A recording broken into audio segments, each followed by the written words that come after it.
I think it's safe to assume that the majority of us could read this next command and think, done.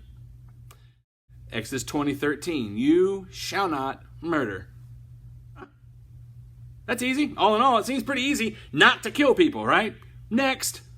I mean, personally, I don't know any murderers. The overall rate of murder and violent crimes is on the decline throughout most of the country, so odds are that you will see command number 6 and think, I'm good. But you know, it's not that easy. If it were that easy, Jesus would not have had to bring it up in the Sermon on the Mount. He says in Matthew chapter 5, you have heard that it was said to the people long ago, you shall not murder, and anyone who murders will be subject to judgment. But I tell you that anyone who is angry with a brother or sister will be subject to judgment. Again, anyone who says to a brother or sister, Rakah, is answerable to the court. And anyone who says, you fool, will be in danger of the fire of hell. I find it helpful to reframe these you shall not commands and find the positive intention behind the shall not. For example, this command, as Jesus points out, is not just about not killing. Its intention is the preservation of life. To take another person's life is to snuff out the most sacred part of creation, and we can understand that.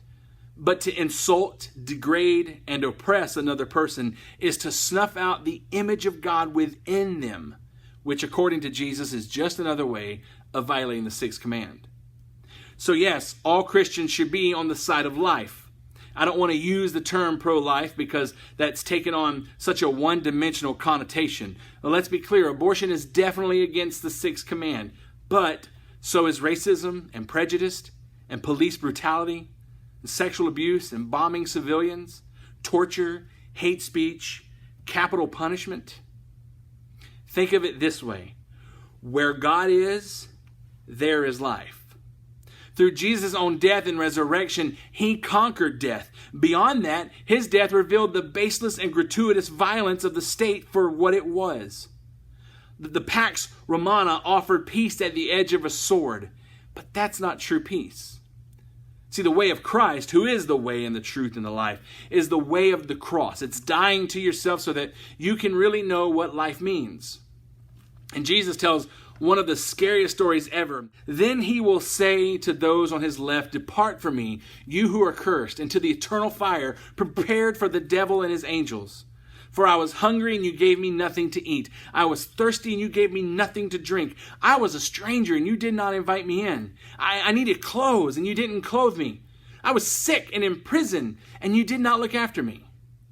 And also, they will also answer, Lord, when did we see you hungry or thirsty or a stranger or needing clothes or sick or in prison? When did we see that and not help you? And he will reply, truly I tell you, whatever you did not do for one of the least of these, you did not do for me.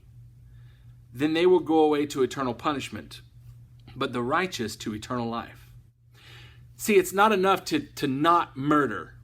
Just because I don't kill you doesn't mean I love you.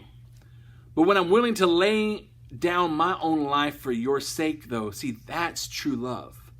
That's the true heart of the 6th command. I mean, you may not go around murdering people, but do you help feed the hungry? Do you help provide water for those who have nothing to drink? Do you help clothe the naked? Are you a loving presence for those who are sick or in prison? In other words, and here's what it boils down to. Are you on the side of life or death?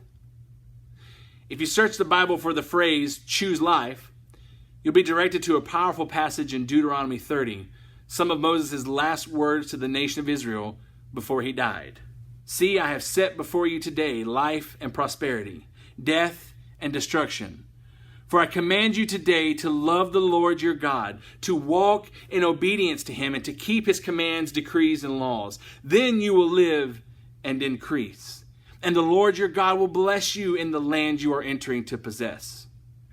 This day I call the heavens and the earth as witnesses against you, that I have set before you life and death, blessings and curses. Now choose life, so that you and your children may live, and that you may love the Lord your God.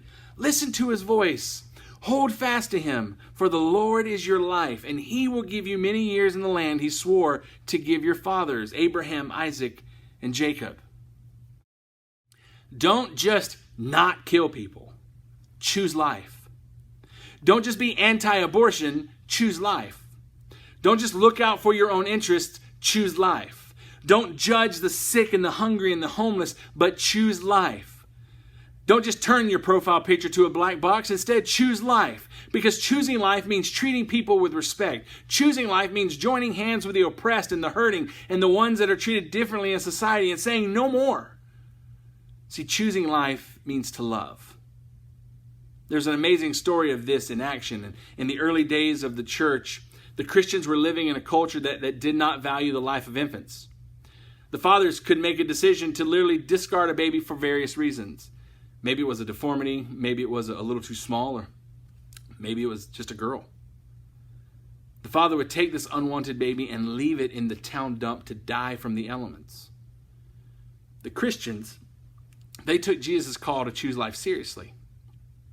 So they went out and rescued these babies, adopting them and raising them as their own. And the Roman government began to notice that these unwanted babies were growing up to become normal, healthy, functioning members of society, and eventually they outlawed the practice of infanticide. You see, when God's people choose life, we can literally change the world.